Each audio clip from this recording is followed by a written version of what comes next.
Georgia Bass-TEC fans, welcome. Hope everybody stayed safe during these storms that's rolled through the area tonight. I know it's been pretty interesting with all the amount of rain that we've had from winter to summer so quickly. So I want to say first on the banner that was going across the bottom of the screen for G2 Gemini jerseys.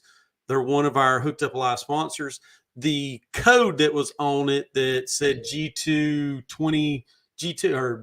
Georgia 22 just changed the year from 22 to 23. So effective January on through the rest of this calendar year will be for the year 23. So just make sure you get your discount through with that. But no further ado, we want to thank each and every one of our Hooked Up Live sponsors. Line Taming Serum, Just Catch Bass, Star Lures, Dugout Bait and Tackle, Tiny Boat Nation Outdoors, PFD Fishing, and G2 Gemini jerseys. Get down, check each and every one of them out on the web. In the very beginning of this feed, if you go back and watch it, it has all the information that you go through social media pages and such like that to find each and every one of them. We thank each and every one for that. So, want to take just a quick reminder before we dive into the show tonight, so that way everybody hears this and knows this. We have our Nights of Lights show that is coming up very, very, very soon. 2 weeks away, it's actually going to be starting. So if you have not already purchased a meal ticket, all you have to do is very, very simple. Just go down here, link below, georgiabasstech.com. and click on Nights of Lights, and it'll give you the information through Venmo that you actually have to pay for your meal tickets. So if you're planning on coming and you're planning on eating, purchase some meal tickets. Needs to be in as soon as possible. I know it's tough with the holidays and everything, but make sure to get those meal tickets purchased because we're limiting how many meal tickets we're actually doing based on the Shriners that's going to be providing the meals for everybody. So if you have any questions, just message us directly. We'll be more than glad to help out. So no further ado, our introductions tonight for Five Alive Bass Club that's going to be joining us is David and Joey. Welcome, man. Thanks for having me. And correct me if I'm right, is it Joe or Joey? Either one. Some people call me Joe, some people call me Joey. I got you. David, I think your audio feed, let's hear it again. Let's make sure you're working. No, it's not working. Try to reconnect back to the other device and see. We've been having some technical difficulties a little bit tonight, so hopefully we can get some audio feed going. So how's that? There you are. There you are. So just to mention, both y'all men were not together as points champion, but Joey, you was points champion with another angler?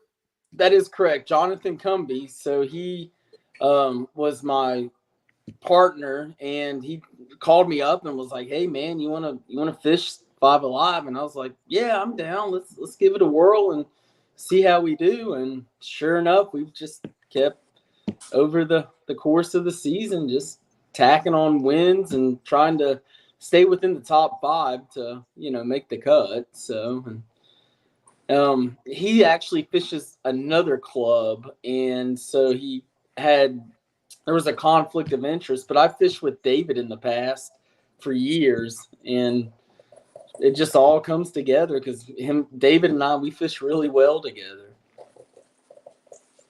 I see you sporting that bright red there, David. Oh, that's just a coincidence. I'm not a Georgia fan.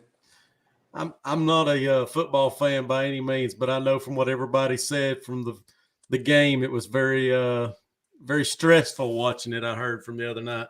I mean, I'm sure that if you were rooting for Georgia, it was. I actually wanted the other team to win just because I don't really care for Georgia. So, but I think they paid old boy off to make that crazy kick because he didn't even miss it. He went totally about me playing golf, just right hook. Wow. So Jonathan Cumby's calling you Big Fish Joey. That's my nickname over the years. They've called me that for a while, Big Fish Joey. So But is it because you're accustomed to always bringing in that kicker fish? I tried to, it's Jonathan will tell you sometimes like we'll go a whole tournament and I won't catch anything but one fish, but it'll be a big fish. Hey, So that's all that's needed. That one. It is. Sometimes. I can vouch for that. We're going to kind of just dive in periodically, back and forth, bounce between questions. If you got questions tonight you want to ask these men, we're going to put it out there, see if they'll take and give you some answers to it. So Ron Pendergrass is asking, what's your go-to bait to catch a fish? Dave, you want to go first? I'll go first. Man, I'm definitely a worm guy. In any different type of ways, drop shot, shaky head, Carolina, Old Texas, weightless. I mean, 99% of the time, that's going to be my confidence. It's been a long time since I have actually fished like a weightless worm. Really has. I mean, it works great on some lakes and other lakes, not so much. I really don't use it as much in the reservoirs, though, honestly. I mean, there's certain times of the year where it really works out. But I noticed in the reservoirs it's not as strong as it is in some of the larger bodies. BFJ? I love to throw a rattle trap. Traps are my favorite. Traps have always been something that I grew up fishing. Especially when the bite is right and the momentum's going. I mean, I can bring one rod on a tournament and it'll be a trap. It's going to be tied on. But then again, I like throwing chatterbaits. Chatterbaits are a lot of fun. I'm a movement bait kind of guy. I just, I like to slow it down a little bit, like David said, you can go finesse, do a drop shot or shaky head. But I would say I like my moving baits cranking. That's just my style, though. I don't know, Joey, you throw a jig a lot too. Yeah, I would say a jig. I would probably say that would be my number 2. Some of my most memorable days have came throwing rattle trap. Yep. And it's very few times that I have actually committed to throwing a rattle trap. Very few times. Good question. There was another one, and let's kind of dive in first. I've got a question for y'all first, and then we'll get to some more of the questions. So I know that David, you've got a boat. Yes. We'll take and dive into yours in just a second. Joey, do you have a boat of your own? I do. So let's hear about Joey. Let's hear about yours first. I run an E-Propulsion Navy 6.0. It's on a G3 1548. I call it the tin can. And I grew up fishing a little lake near the house called Lake Horton my whole life. And my mom and dad, ever since I could basically walk, I would go down to the lake and throw a line in. And as when I got older, my dad bought me a little John boat with an electric, basically little Minn Kota on the back of it. It was probably only a 20-pound thrust, but, and then I just slowly over the years have gotten bigger boats and, and she's done her job. So what are you running the lithium battery packs E-Propulsion offers, or you got your own separate? I have my own packs. Okay. Trolling motor on front? I have a Minn Kota. I want to say it's 110-pound thrust for the front, and I'm running a low ran step finder. You got forward facing sonar on it? I don't. I'm old school. I got you. Ain't nothing wrong with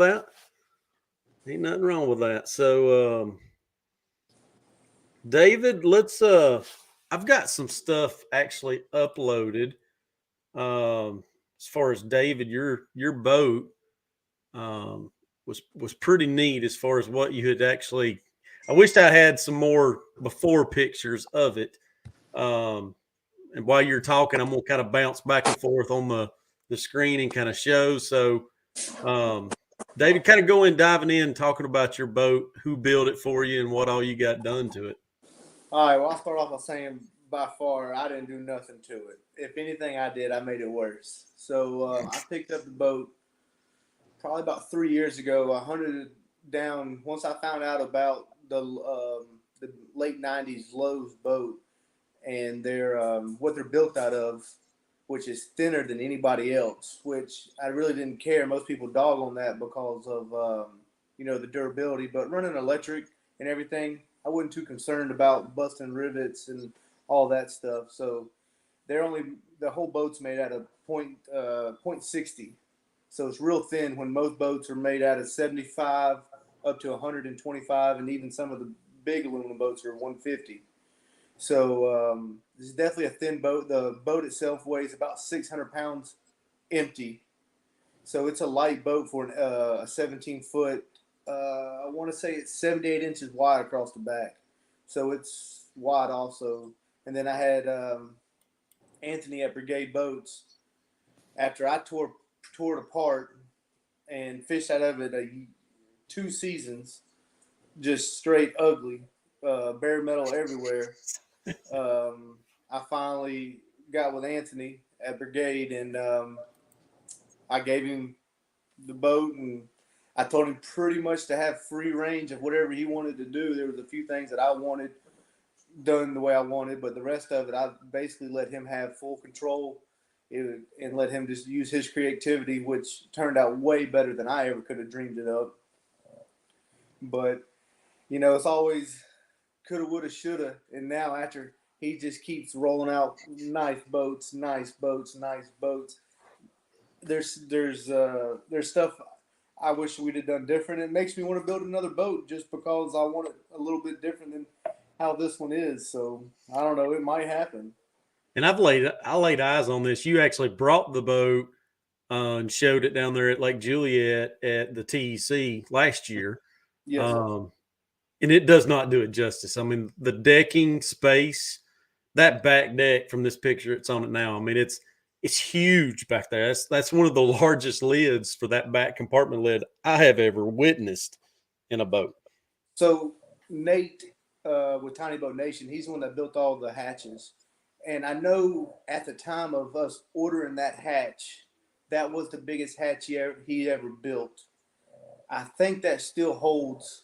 I think it still holds up. That's the biggest one he's ever sold or put in a boat itself. So and you went that way just that way you could fit more batteries into it with running the e-propulsion outboard, right? Yeah. So it's set up. It's got enough area in there to run either 4 of the old Navy batteries and still have space left over, or it can run 2 of the new Evo batteries from e-propulsion. It can hold, they'll both fit inside of it. I mean, at one point we was talking about running duals on the back of it. So I want to make sure I have plenty of space to put batteries. That is cool. And yours is unique. I mean, from this picture, your front of your boat, most of your tournament guys have got live wells going in towards the back. But it's actually, you've got it up towards the front. Yeah, I mean, just after, everybody runs to the front of the boat to try to get that nose down during tournaments to get that little extra speed out of it. Well, we went ahead and put my live well up there so I had more room for the batteries in the back. And the boat sits almost perfectly level in the water. And if nobody's in the boat and the live well isn't full, the boat only sits about 1.5 inches in the water. It sits basically on top of the water. It's so light. I mean, we did anything we could to lighten the boat up.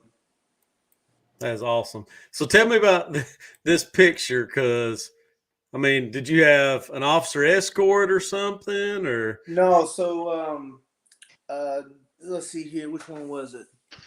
I believe it's the guy in the brown vest. He was just driving by and doing patrolling around, and he's stopped by Anthony's and seen the boats being built, and they just pulled up just to talk. I mean, where he's at, I mean, everybody's real friendly. They pulled up just to talk, and just so happened to be that was the day I was picking the boat up. So he's seen the boat 2 or 3 times over the course of Anthony putting it back together. So he got to see the reveal of it too. So it was kind of cool. That is awesome. So you've got the forward facing sonar. So one of the questions on here, let me get back to the question comment that was on it. Which screen do you use with your Panoptix setup? Have any of you used the Panoptix Plus, and is there a difference between them? So I actually don't have it, but most of my other partners do have it.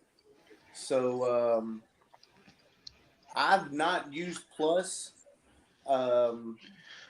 but I do know looking at if you're looking at say the 9 inches versus the 10-inch screens, you can definitely see a lot more, a lot clearer picture on some of the higher end units that Garmin offers.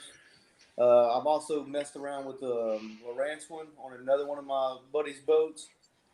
And, I really don't think there's a big difference. It's whatever you already are accustomed to. If you're a Garmin guy, go for it. If you're a Lowrance guy, go that way. The only one I haven't messed with, but I've kind of heard is subpar, was the Humminbird. And it blows my mind because it was the last one released. And you don't think they could have knocked the other two out of the park, but apparently everybody says it was subpar for having to wait an extra 2 years after Garmin released theirs and a year after Lowrance released theirs. Yeah. Welcome, Chris. Hey. Hopefully the storms didn't set you back from down there rolling through. No, I went to go grab something to eat, and I came back, and there was like 4 customers here that drove all the way from Louisiana to pick up a battery, and I was like, let me deal with them first. I'll jump on a live stream in a minute. So sorry I'm late. To introduce y'all, Chris, this is Joey and David with 5 Alive. Hey, kids. What's going on, bro? Hey, just a side note. That's who painted that boat red. It is, ain't it? I forgot about that. It is the guy that painted the boat. The man, the paint schemer himself. That was a gorgeous paint job. OUGA red, ain't it? No. Nope. It is like 19-layer candy Harley pearl something or another. Harley denim pearl. Harley denim pearl, that's what it is. Harley denim. Love it. It was a long paint job. How many coats is it total? Do what? How many coats was it? I think it was like, 9 or 10 total. Wow. You was ready to see that boat leave.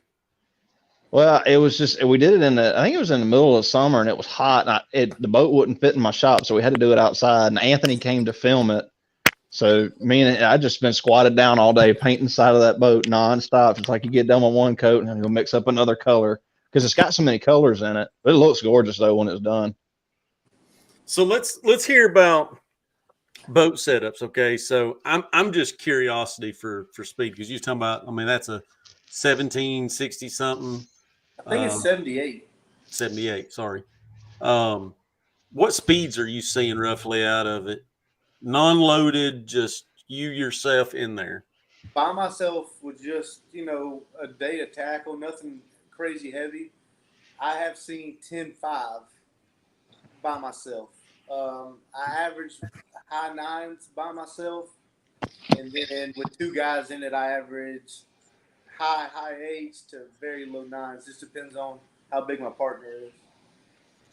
It is. Which crazy. battery are you running? I'm running the older Navy batteries. That's like they're like the equivalent of the E80 now. Yeah, but you got to run 2 of them. Yeah. Yeah. Actually, they're only 60 amp hours a piece. Okay. 65s, something like that. What about you, Joey? What are your speeds you're seeing out of your boat setup? Roughly, I'd say 8.5, but Tournament loaded. So that's probably. I like to conserve battery when everyone else is like blasting off. I'm usually that guy in the back that's just like puttering along, just because, especially like when you go to hard labor and you got to make a run all the way up that one arm. I mean, you can burn through some battery. And I want to say something. So a lot of folks might be watching it maybe for the first time, and they don't understand the concept to electric only stuff. So a lot of these lakes, like Joey, you'd mentioned, grew up Lake Horton. A lot of these reservoir lakes that's built here in Georgia were built with the rules in place. You're not even allowed to have any type of gasoline, motors, tanks, anything on a boat. So we in Georgia have kind of got a unique situation where anglers down here that wants to fish these bodies of water, we have no other option of just running electric other than that. So when it gets in a competitive edge, you know, the electric outboards have really took off here in Georgia tremendously. So I know ePropulsion is really, really leading the pack as far as innovation and coming up with some great ideas in their research and development. And, you know, I can say this, one of the first ePropulsion products I ever witnessed was a couple of years ago when I went out and filmed some B-roll footage and stuff like that. David, I believe you was fishing with Travis at the time over at Bear Creek, and y'all had the dual ePropulsions on them. Yep. And that was one of the fastest boats I had actually seen at that time for all electric. Yeah, at that time, Travis boats, with me and him both in it, I think we was running about 11 and a half, because that was when my boat was all tore down. So at the time, my batteries and motor were just sitting in the shop, and the boat was all tore apart. So we got the bright idea one night, let's just put both of them on the back of Travis's boat. Yeah. So we ran a whole season with both motors on the back of Travis's boat. I believe it or not, it was Travis, David, and myself. We ended up buying 3 ePropulsions all at the same time. And we all sat down together one night, and I was like, let's just do it, guys, and ride the wave and see where it goes. And they were like, all right, you know, because the competition's out there. And I was like, oh, let's just, you know, let's just try it, you know. And then it just kept going on from there. We were actually the first 3 people to have one this side of the Mississippi. I didn't know that part. Yeah, there was a couple that was out on the West Coast area, but that was right when ePropulsion started coming to America, and I got somehow I found them and started looking up and talking to them and everything, and I really liked the product, and the price was definitely under competitive prices were going around at the time. So yeah, we were the first 3. Hang on, David. I'm gonna get up and leave. It's like the going trend. I'm gonna leave you with the show. I'm sorry, my battery's like on like 5%. I was kidding, Joey. I mean, Chris got oh, what's this? You changed shirts? No, I had to go take my hoodie off. I'm sweating in here. Oh, I got you. I don't know if you heard me say that or not, Chris. I was like, man, I just want to leave David with it and let him start talking on. No, y'all ain't sold enough ePropulsion motors for me to buy air conditioning in here yet, and it's a little hot and muggy, so I had to take that hoodie off. It's wintertime, man. So let's talk about Blue Ridge. So being Joey, your points champion with Comby, have either of you been up to Lake Blue Ridge yet fishing? I have not. The last time I went to Lake Blue Ridge, I was in high school, and we knew somebody that had a lake house, but we didn't fish. We just tubed the whole time. So, but I mean, from what I've gathered, it's a really deep lake. It's about 100 and I don't know, 120 foot, 100 something like that. It's not. I mean, to me, here in 100-foot depth, it doesn't really intimidate me too much. I mean, I fished right there at Carter's Lake, and Carter's Lake's like 400. It's the tallest it's a tallest earthen structure filled dam east of the Mississippi. Oh, wow. So it's Hold on, it's a what? Say that again. It is are you being facetious right now? No, I'm serious. I couldn't follow. It's the tall. This lake is tall. Carter's Lake, the dam, Okay. is the tallest earthen dam built east. Earthen, I mean, they packed up a bunch of dirt.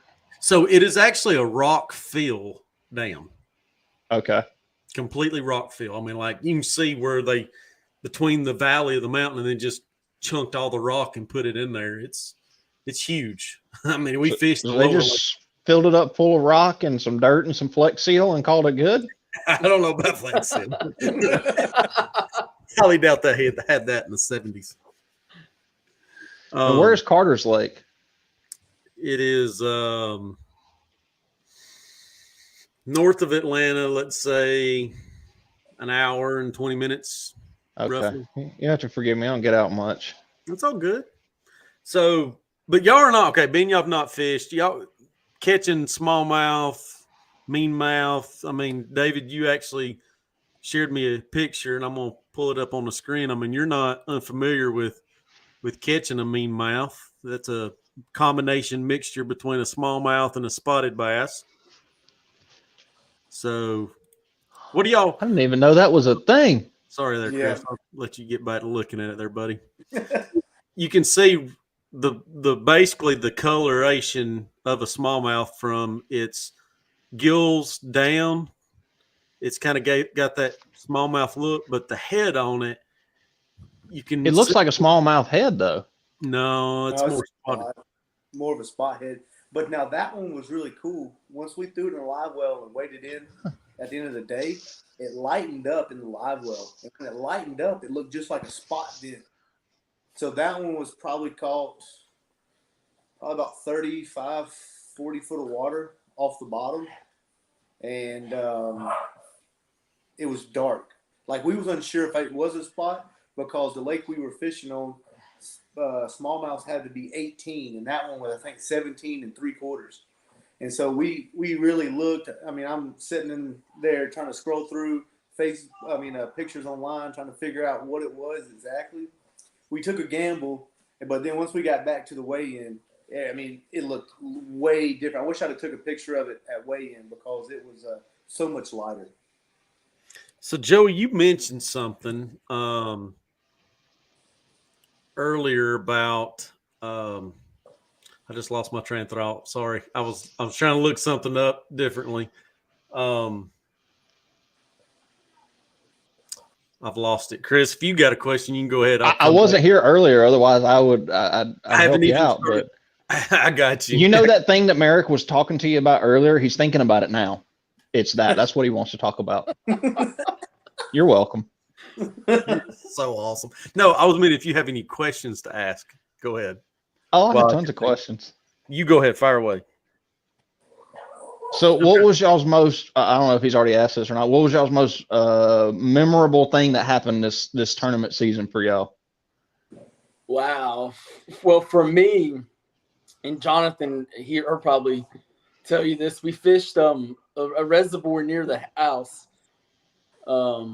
And it was the very first tournament of Five Alive. It rained the night before. I want to say it was the end of January this time last year. And it was so cold and the wind was blowing so bad that we were reeling. And we got to talking, and I was like, hey, man, let's go to this cove over here and get out of the wind because the wind's been beating this bank probably all night. And the whole entire tournament, we probably caught, it was over probably 50 fish, over 50. We were counting them, like just all bass, like 2-pound bass constantly, 3-pound. I mean, it was insane. And then we won the tournament, but it was just, we stayed in this one little pocket the whole entire time. And that's, yeah, it was crazy.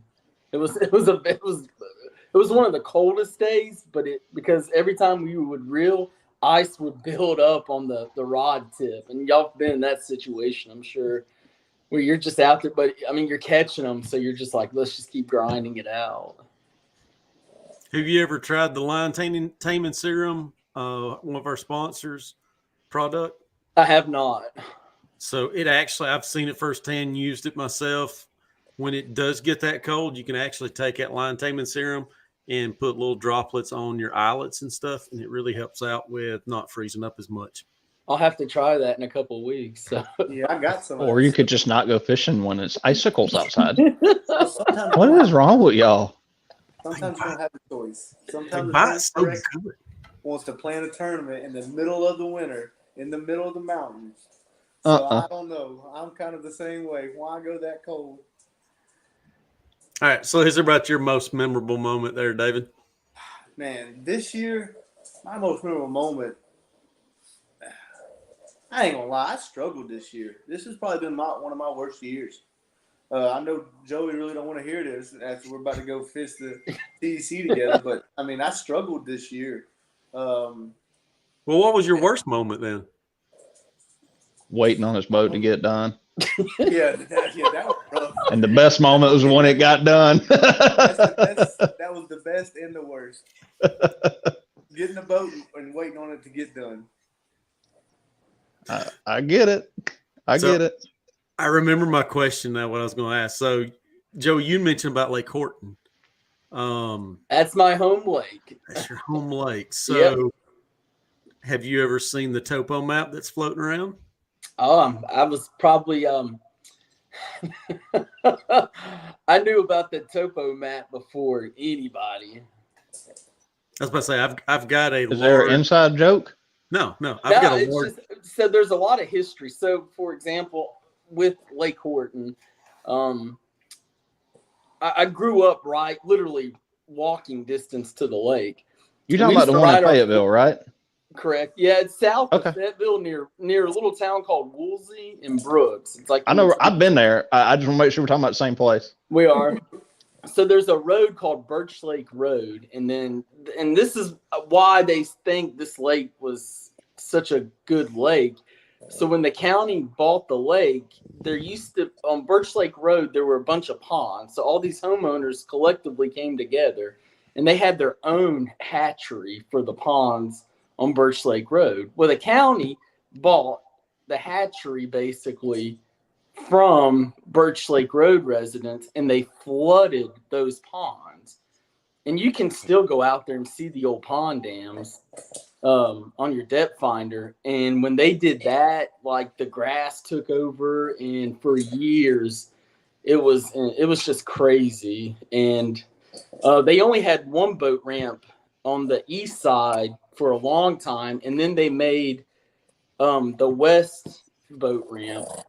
And but yeah, there's a ton of little nooks and crannies in Lake Horton. But I have not been there in years. Well, I mean, it's sad, but at the same time, I'm interested to see how it goes, because apparently they've closed it off to outside residents unless you buy a yearly pass. Is the only way you can get access to the lakes for Fayette County. And I think the pass is good for a year for non-residents. But if you're a resident, then you can go anytime. But when I was a kid growing up, there was the very first John boat trail I ever fished. They came to Lake Horton. I want to say, I think they were Southern John Boat Anglers or something, I think was the name of them. Yep. And I only fished them a handful of times. But anytime they would come to Lake Horton, I'd beg my parents. I'd be like, come on, let me get in on this. I want to see, and you go out there and you're young and you just tinker around just to see if you can compete with these guys. Because back then they had these, these electric outboards like the Briggs and Stratton, and you see these guys cruising down the lake and you're like, wow, that's just so cool. And they had the Ray Marine one. I remember there used to be a couple of guys running those old school like Ray Marine motors. But yeah, Lake Horton, is that place still full of jackfish? It is. It's not as bad as it was. The biggest jackfish I ever caught was out of Lake Horton. And I think that's because when they flooded it, there's a Woolsey Creek flows into it, and for years it had been notorious for holding jackfish. But here's something like a little history lesson. I hate to talk about it, but they had to stop construction on Lake Horton when they were building the lake because they found an Indian village at the lake. And I was either Cherokee or Creek, but they ended up stopping construction because they ended up having to bring in archaeologists and everything. It was a big deal, But it was fun because back in the day we used to ride 4-wheelers and build forts and stuff. But now it's like parks and stuff. So That is Well, awesome. the jackfish is the only reason I even know Lake Horton exists. I was talking to this homeless guy outside of a gas station down at Jackson Lake, and I was like, "Man, I want to go fish for jackfish down in South Georgia again." And he's like, "You ain't gotta go to South Georgia, just go to Lake Horton." And I was like, "I ain't even heard of that before." He's like, "Oh, it's slap full of them." And I really should stop listening to homeless people outside a gas station because the same homeless person told me there was crappie and hard labor, and I still ain't figured that one out yet. But I went to Horton 2 or 3 times. I've got and I never caught one. Oh, they're there. Crappy I'll try to see if I hard can't labor. find some pictures. I mean, there was one time we were goofing off going from spot to spot, and I threw a spinner bait on the back of the boat, and one of them just came up and hammered it. And I battled this thing, and I got it up to the boat. It's got those teeth in it that, you're scared to touch it because you're like, man, I might come down with all kinds of You ever ate one? bacterial infections. So what? Have you ever ate one? No, I've talked to some guys fishing on the bank, and because I caught one, and I was gonna give it to them, and they were like, "No, it's got bones, too many bones." They wouldn't touch it. They were like, they said It's one of the best fish I've ever eaten besides crappie, but it's Is it? it's got a Y bone that runs down the side, Did you and hear you got to that cut from- it out. Did you hear that from a homeless guy or found out? No, from- I actually tried it. I didn't catch it. Somebody else had to catch it for me because I ain't very good at fishing. Okay. Sorry. Now, do you? I know when I was in Louisiana, they would take gar, which is a real bony fish, but they would cook them in a pressure cooker and make these gar balls. Yeah, you ain't got to do that with jackfish, but most people get gar wrong anyway. I love cooking gar, but you can make gar balls is the most popular thing to make. But you run a back strap out of them just like you would on a deer. They're just a pain in the butt to clean. That's I mean, But jackfish is the same way. It's got those Y bones that just run straight down the side, and you just cut that section of Y bones. If it's a small fish, sometimes you can just gash the meat with a knife, just kind of make little X's in it and deep fry, and it'll fry those bones up. Yep. wow. Cody's That's good. interesting because I've always just heard you can't eat them because they got too many bones, and and the guys fishing on the bank, they were like, "Nah, we won't touch them. Too many bones." And so Yeah, it's a real sweet fish. Like I think it's one of the sweetest fishes you can get. I never knew that. jack is kind of like our walleye, right? Very it's not like our mud More like fish. a pike, a miniature pike. Yeah, Is it Yeah, called I've it's- always heard it called like a chain. Well, jackfish. A chain pickerel is the Chain actual pickerel. scientific Yeah. name. It's Is a that chain what- pickerel. Okay. I was making sure we was on the same thing because I was Yeah. in my mind. I was thinking about mudfish or bowfins. No, it's the northern pike's redneck cousin. Got you. That's a good way of looking at it. Got you. But they're mean and they Yeah. fight real hard. Oh, when they hit, it's crazy. I mean, They're like little missiles. They hit it and they go, come out and they of take nowhere, off. especially when they're in the grass and you're throwing like a chatterbait. They just come in and just bam. So I was actually mentioned this. Cody Silvers is saying we eat a lot of them from Burton. There is a bunch of them in Burton. We fished. Where's Lake Barton at? Up It's north, up in the mountains. Oh no, I ain't going there.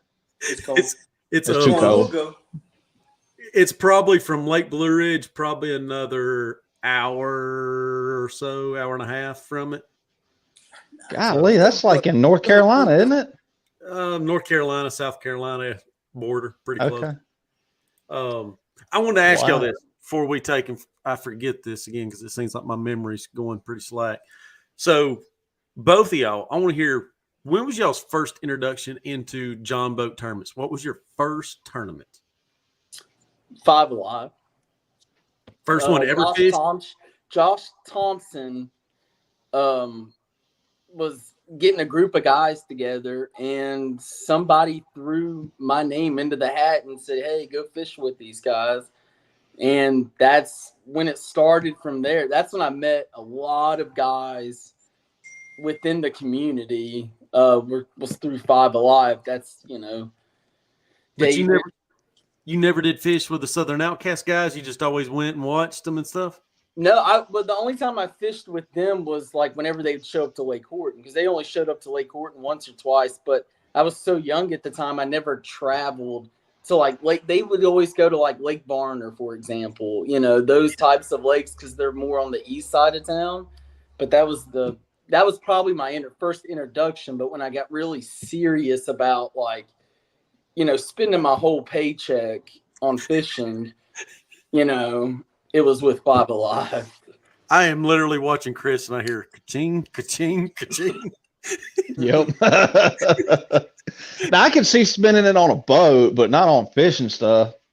I mean, my Well, you don't Zebco get is only like $29, and I got some worms, and I got a bunch of chatterbaits. I collect chatterbaits. I don't catch nothing on them, but I love them. They look pretty. With a Zebco?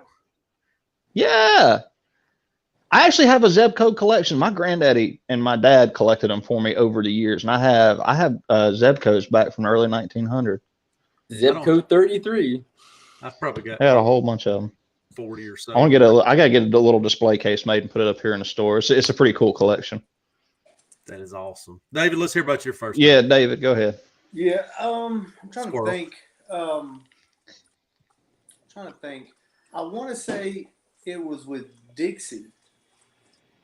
I Yep. think when I was in the Army, I would come home, and my brother's best friend was a big time fisherman, and so I would come home, and just so happened to be he would need a partner or something for it, and I would jump in with him, and then that was just 2 or 3 times a year I would do it, and then I got to Fort Stewart, and there's like 80 lakes or 60 lakes on Fort Stewart, but it's all electric only. So I was like, well, I'll just build me a electric rig and do it that way. And they do little tournaments out there with the Army puts on and whatnot. And then when I got out, I was like, man, I was real torn about buying a brand new bass boat or building another electric rig, like a better electric rig. And just so happens to be that I started looking on Facebook and found no, I take that back. We were doing a benefit tournament at the Tussa Hall in Henry County. Greg Street was putting it on, and Josh Thompson approached me. I was like, hey man, why don't you come fish with Five Alive? And then that following season we started fishing with Five Alive, and then now I'm broke. So I want to go ahead, Chris. I have questions. I never heard Dixie before. Is that a club? Used to be. It was. It's not anymore. Okay, that's why I hadn't heard of it. Dixie, Okay, now where does Five Alive fish? Well, we mainly fished. Let's see here. Steel Branch. Hard Labor, Steel Branch, Varner, Black Shoals, Juliet, Lucas. Did we fish Juliet? Yeah. Mm-hmm. No? Yeah, Juliet. So y'all are all kind of like southeast Atlanta. Yeah. Okay. I would say we're south of I-20. Yeah, so like like Sweetwater Creek, we fished that. Yeah. That was a fun little lake to fish. So it ain't a mud hole. It's a mud hole, but it's fun. I've heard so many negative comments about Sweetwater. So many. That's funny because I hear a lot of comments about Lake Horton over the years. So I mean, it's like a love-hate relationship because you hear some guys talk about it and they go out there and just hammer them, So some guys, they don't catch anything. So y'all don't go to any of the reservoirs on the other side, like on the west side of the state or up north? There's not many on the west side. Steel Branch, as far as I know, is about the farthest. I think there's one down in Columbus. Goat Rock. Well, that's not a reservoir. I mean, that's still a big boat, not just that's still a big reservoir. One. Now we did fish Goat Rock and Harding and West Point on Five Alive, so we didn't mix. That was what drew me to Five Alive was they fished about 2 or 3 big lakes, also and mixed in the reservoirs, in which they fished 2 totally different ways. So I like that, and that was normally the lakes that I did better at was the big lakes. So why do you think that is? Because the people, in my opinion, most of the people we were fishing against didn't fish big lakes at all. They all stayed on the reservoir things. So then you throw them in a big lake and it fishes different, or they don't have honey holes already. Like on all these reservoirs, you got your certain spots. They go to big water, and they don't have the spots that they're used to beating up on. Yep. Okay. Sorry, Merrick. Go ahead. I'm learning all this stuff. So I want to just pause for a moment. This question's been out there for a little bit, and I haven't got to it. It's the reason why I was wanting to try to get to it. Matt's wanting to ask Chris, the Tiny Toon has a ProNav power drive on it, right? How's that compared Yes. to traditional? From what little I've played with it, and you'll have to take my opinion with a grain of salt because I don't know a whole lot. I've never actually used a lot of spot lock. I've installed more of them than I've ever wanted to see in my life, but I haven't really spent a lot of time with them. It seems about the same. The only thing I noticed different is the lag from the app on your phone versus using a spot lock on a remote. It's like sometimes it's a little faster and sometimes it's a little slower. So just it kind of depends. It's not a big dramatic. It's like milliseconds, but it's like sometimes you can tell it just doesn't respond as fast. I will tell you one thing I did learn about the power drive on that pontoon boat. That is the loudest trolling motor I have ever heard in my entire life. When you hit the pedal or use the remote to turn it, you can probably, I'm deaf and I heard it. So I know that the fish at the next county over heard it because it was like, especially when you got to turn it all the way around. God, that thing is loud. And it could just be because we got that big long shaft one on that pontoon boat. But And that's not from the ProNav installed on it. That's just the power drive. no, yeah, all the ProNav does is just makes the power drive get a signal so that it can move. The power drive motor is what's actually loud. Yeah, I think it's got a lot to do with the shaft length because it's such a big long shaft. And it's probably also, if I remember right, the power drive has the components inside of it. Probably hadn't changed much from, because that was the original, one of the first motors, I believe, Minn Kota made for steering like that, like a digital or whatever. Yeah, I mean, it's literally in a giant like box container with a gearing and everything to it. And I remember having one. It's a little smaller now. It's not as big as the old. I've seen the old ones. It's a little bit more compact, but it is loud. It's a good question there. So let's dive right back into something about. I believe you was going that direction with it, Chris, about southern lakes maybe comparable to mountain lakes. Y'all, you was talking about big lakes, small lakes, the environment, same thing going to Blue Ridge. I want to hear y'all's opinions. Do you feel intimidated? Do you feel comfortable going into it, fishing a lake that's, a lot deeper than you're probably typically used to, or maybe a lot clearer than you're typically used to? Let's hear it from y'all. Whoever wants to go first. The clearness ain't gonna bother me. I mean, a lot of our reservoirs are pretty clear, so that's not really gonna bug me. Especially like if you get on Still Branch at the right time, it's crystal clear. Juliet, if you can get on it, I mean, I've seen 20 foot down and looked at logs, looking over the graph, and it says we're in 21 foot of water. And I can look down and see the log laying there just perfectly fine. So the clear water, you want to do it. Now the depth is gonna be something for me because I mean, when I think of deep water fishing, I'm thinking anything over 15 feet. So out there, they talk about shallows 30 feet. And I know like on Lanier and stuff. So that's not my forte. Have you fished in 50 foot, 60? No. I mean, there's not In the ocean. Yeah, I was about to say unless you deep go in the sea dead fishing center of the by the lakes. oil rigs in the Gulf. Yeah, there's not. David knows where I fish. If you get over 6 inches, you could drown. Yeah. That's true. I mean, his deepest hole he ever fished is about 6 foot. So hear your side, David. I mean, Joey. I love the challenge. I love experimenting with new bodies of water just because that's just the way my mind's wired. It's like a chess game to me. So figuring out what kind of move, where I can move this, where I can move that, time of the year. situations, just like to study the lake, not only on the body of water, but, through Google Earth and, just certain things that I like to do. So it's a challenge, but I like the competitiveness of, fishing. That's why I think with the TEC, I mean, you're fishing with guys that are top notch. I mean, I don't know how many other guys have fished this lake on a regular basis, but I mean, you have some real heavy hitters coming into play. But it's fun at the end of the day. I think that's why I love it. And I think that's why everyone does it. It's because it's just the competitiveness and the fun of it. So if nobody knows it, the reason why Blue Ridge was selected, there was one club that fished it one time or two times maybe since that club was originated. It was Electric Bass Opens.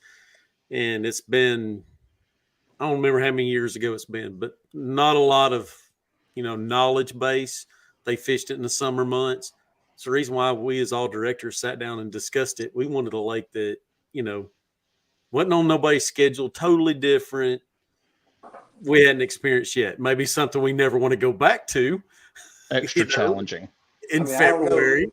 Middle of February or the end of February in the mountains. Oh, man. We understand the conflicts, and we did have a proposed a little bit later on and stuff, and we had some challenges and we had to work around it. So that's the reason why it got bumped to February. But it could very well be a lights out, very serious, big bags brought in. Just depends on the variable. So. Now, I missed the first part of the live stream. I kind of caught the tail end of this, but did y'all not fish together all year this year? No. I'm a fill-in. He's a fill. I fished with a gentleman by the name of Jonathan Cumby. So I talked to him and we discussed, and he's like, dude, just let's ride the wave and fish 5 Alive. And I don't think he was expecting to finish in the top 5 for 5 Alive and then finish in the top 5 of the other club he was fishing. So, and he knows that I'm a laid back individual. So I was like, nah, man, go ahead and fish with Lauren. Cause that's what y'all have been doing all along. And she's always been his original partner. So, okay. And I was like, so you pulled David off the bench and was like, you're in. Yeah. I filled in on 5 Alive. He filled in on 5 Alive because Yeah, Jonathan couldn't make it to one of them. So he filled in. Where was it? Lake Juliet was the one that he filled in. And okay. And so I told him, I was like, hey, Jonathan was telling me, like, if he finishes in the top 5 and if I was just going to fish it solo, but then, I asked David if he wanted to, and he's like, yeah, man, I want to. So I was like, all right. And so have y'all gotten to spend a lot of time fishing together? We have over the years. We have. Yeah. Okay. So y'all are somewhat familiar with each other. Oh yeah. Our style, we really work well together. That's okay. why I've always liked fishing with David. Now, whose boat are y'all going to fish out of? That was David's. Yeah, he's actually gonna let somebody get in it. I'm surprised. Hey, I remember fishing in his boat before it had the upgrade. Yeah. You should have seen it when he showed up. What tournament was it that he showed up to? I think it was down there at Juliet, wasn't it? Yeah, Well, You had just got it done. There was one at High Falls he showed up to, and I was like, well, we showed up. We're out there in the morning talking to everybody, and people are leaning on it. He's like, hey, that's new turf. Get off that. You're gonna have to step back just a little bit. He didn't even want to take it out for like the first month. He was scared he's gonna hit something or get it dirty. Yeah, it is a pretty boat. It is. Yeah. So do you got all electronics and everything hooked up on it now? What are you running? Yeah, the Garmin set up, but I still don't have forward facing though. Just because, as most people know, yes, I have a beautiful boat, but I also enjoy more fishing out of the back of a boat. Your boat's really spacious, though. You could be comfortable fishing anywhere on that boat. Yeah, but see, I'm not a big fan of running the trolling motor. I'd rather sit back and just fish and then let somebody else worry about running the trolling motor. He sounds like my fishing partner. Yeah. That's the thing, and I just don't want to. If someone wants to run their boat, like I fished a lot, with Travis. He's just his personality. He wants to run the boat. Look, Travis, just either I'll bring my boat, you can get up there and run it all day, or we can fish out of yours. I really don't care. So, but now it does have a few scratches and bumps on it now because I've actually took it out and crescented it with some scratches. So it's good for so it's gonna happen. Yeah, it's gonna happen. Well, that's good that y'all gotten to at least fish together a little bit, so it's not like y'all are, trying this out for the first time. No, we at fished the for TEC. years. Yeah, we really do well together. Like we feed off each other, and that's what makes us really good when we fish. Because, like you said, we have a system set up where he's just like, "Nah, you take over," and then I'll be like, "No, you take over," and it just works when you have a good partner that knows what you're thinking as far as the boat, mechanics goes. Working together, that's Now, have y'all hooked each other yet? No, he did fish at High Falls. Was it you that got your partner, or no? He got himself. He got himself. Okay. So I'm gonna knock on some wood right here. I've been fishing pretty heavily through my younger days, and when I hit puberty, I kind of slowed down. I was fishing for different things, and then once I got married and combat down, I picked up fishing again. And I've never had one buried below the bar. So I've been hitting the head with 3/4 ounce jigs and sliced my head open. Yeah, partners. Shaky head got me one time with. But as far as actually getting a hook in me, my beard saved me one day with a big old glide bait with the 3 sets of trebles on it. It literally just hit me in the face and just hung in my beard. I don't know, but I have never been that bad of hooked. Besides just poking myself or something along those lines. So what is, and I know both y'all tournament fish, you probably have different stories, but what is your absolute worst or most embarrassing tournament moment ever?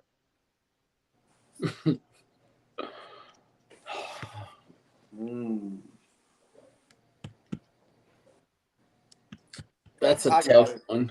So me and Travis was fishing at Hard Labor, and Travis swore up and down he had a monster on the line. And Travis, I was doing terrible that day. I think Travis had every fish in the box, so I wasn't helping. Travis swore up and down he had a monster, and it was wrapped around a log, and he swears he still feels it. He did it. And this is early in the season. We're talking about probably about 70-degree water, so not too early, but early. I dove in and swam down, and there was no fish. He got a tree pounder. Yeah, I went down about, I'd say about 10 feet, and the only thing I came back up with was his hook in my hand. I said, Travis, there ain't no fish on this thing. So that was probably my most embarrassing because then, I did it and it wasn't there, and he thought it was the funniest thing. So yeah. I doubt you'll be doing that at Blue Ridge. Yeah, not in February. No. If you catch me in the middle of summer, I'll do it. But yeah, not in. I literally jumped out of the boat and held onto the boat for like 30 seconds just to catch my breath. It was it took it away from me. But after that, I guess I was good at the Polar Ice Challenge, so I went on down and. I was probably in the water for probably 5 or 7 minutes swimming around. So that's awesome. I don't know if it was awesome. It was. That's dedication right there. Yeah, it was a good idea at the time, but it definitely didn't play out too well. I bet Travis felt bad. No, he did not. Ah, not at all. You don't know Travis very well. He probably smiled about it for a week. Oh, at least, and told everybody that he ran into. Joey, let's hear yours. You got one? Well, I have a couple of them. Well, the first one, Travis is involved. Too bad. I hope he's watching this. David was there. It didn't happen on the water. It happened at the boat ramp. So we were running late for a tournament at West Point, and I didn't put gas in the truck. And so I was like, we got it. We're running late. We're going to get there. They're going to be blasting off, and we're not going to be able to. So we got there. I loaded the boat, my partner. We went out. We fished the whole day. Well, when I went to go hook the boat back up, I ran out of gas at the boat dock. So Travis pulled me out, or David, one of the two pulled me out. It was Paul. Paul. He was in my truck. Yeah, Paul pulled us out and then took me to the gas station. But they ripped on me for years about that one. But we were in such a hurry to get to the lake, because we were already running behind. I was like, I'll just get it afterwards. And the night before always fill up. That it took that one time to actually be like, don't do that again, Joey. I want to bust Joey real quick. Well, look, anybody ever gets behind Joey going to the lake, find you a spot to pass. Joey Pawpaws. I don't know how he ran out of fuel. He shouldn't burn any fuel the way the boat. I mean, that truck's probably never seen over 2,500 RPMs. My fiance rips me all the time about it. She's just like, why do you drive so slow? She's like, the speed limit's 55 and you're going 50. I'm like, yeah, I don't want to get a ticket. Yeah, she's like, they're going to give you a ticket for going slow. He gets in the truck with me, and oh well. You got a lead foot. Yeah, let's just get there. And then another time, I don't know if David was there for this one. So I was backing a buddy of ours' boat into the water at a tournament, and he unhooked the boat from the trailer, and the boat skidded off the trailer onto the ramp. That was Houston. Yeah, that was another. That was a funny time. And then, but we got. The crazy part is the boat had a hole in it, but he had some of that Flex Seal stuff. And he just like duct taped that stuff and put it in there and sprayed it. And we fished the whole day. That stuff will save you in an emergency. It really did. Some of the stuff we have done to the boats over the years. Oh, my gosh. So I do want to add the disclosure out there at Blue Ridge. Nobody, and I mean this, nobody should unhook their boat before they get down to the water. Correct. That ramp is super steep. So just know that, like, you think in your mind, if you ain't been there, imagine the steepest boat ramp you ever put in on, it's going to be steeper. So letting everybody know that in advance. I think that should be put out there because, tournament morning, everyone's mind's in so many different places. And, do I need to get there early and do a safety briefing? You would definitely not be the one to do the safety. You might have to. Just like you bring your unicorn outfit. Bring the unicorn. Coffee first, safety's always third. Yeah. We're actually going to plan so that way all the anglers that are qualified for the TEC, so that way they kind of know this. I'm going to try to put together a private listing video live just for all of the participants, and we're going to go over all of guidelines. Shouldn't take very long. If anybody's got questions or anything like that, they can comment on it and stuff, but we're going to do like a private live for everybody. So that'll be coming soon. So being we're now getting within close to a month, almost and a half away from our TEC event, let's hear y'all's winning weight predictions. What do y'all think it's going to take to win? Without seeing the lake, knowing it, but what are your thoughts? I mean, I have no clue. I mean, I'm guessing it's going to fish something like a Lanier would. I mean, that's one thing I can really compare it to. So I'm thinking if they're on, they're on. If they're not, they're not. But if they're on, mid to upper teens. Yeah, I'm thinking 18, 19 pounds.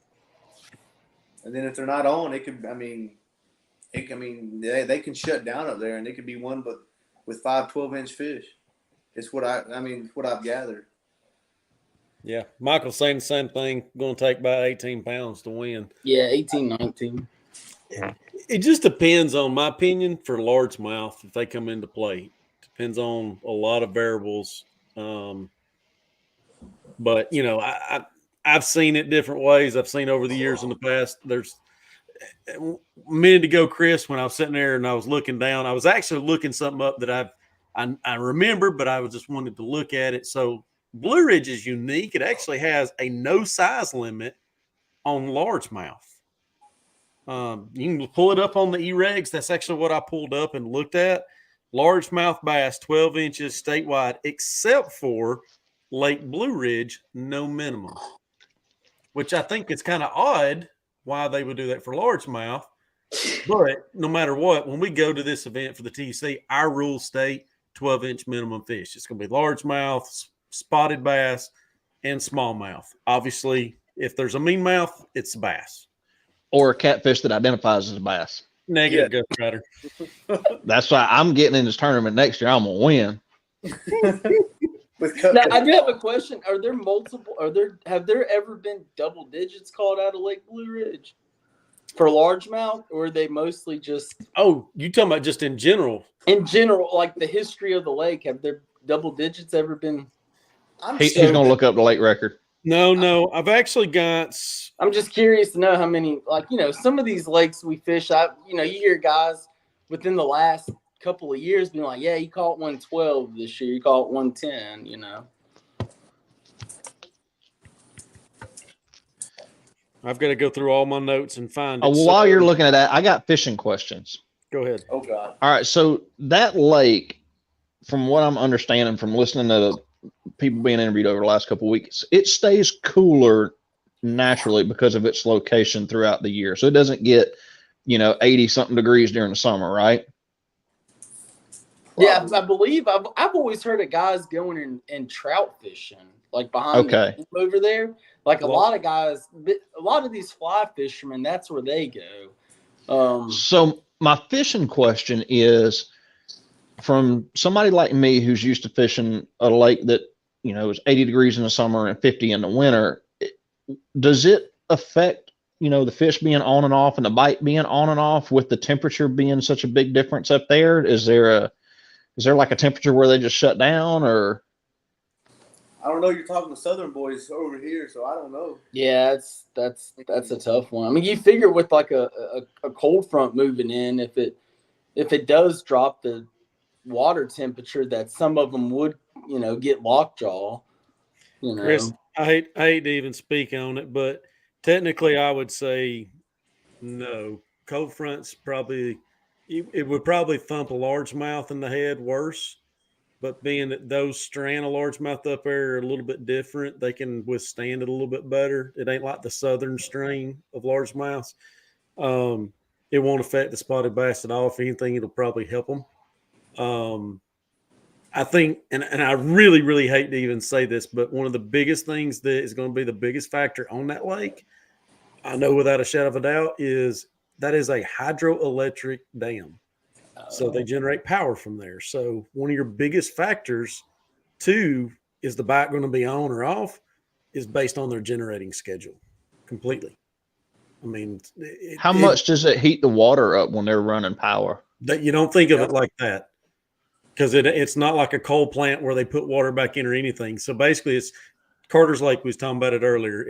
Carter's Lake's one of the most produced electricity around in this region.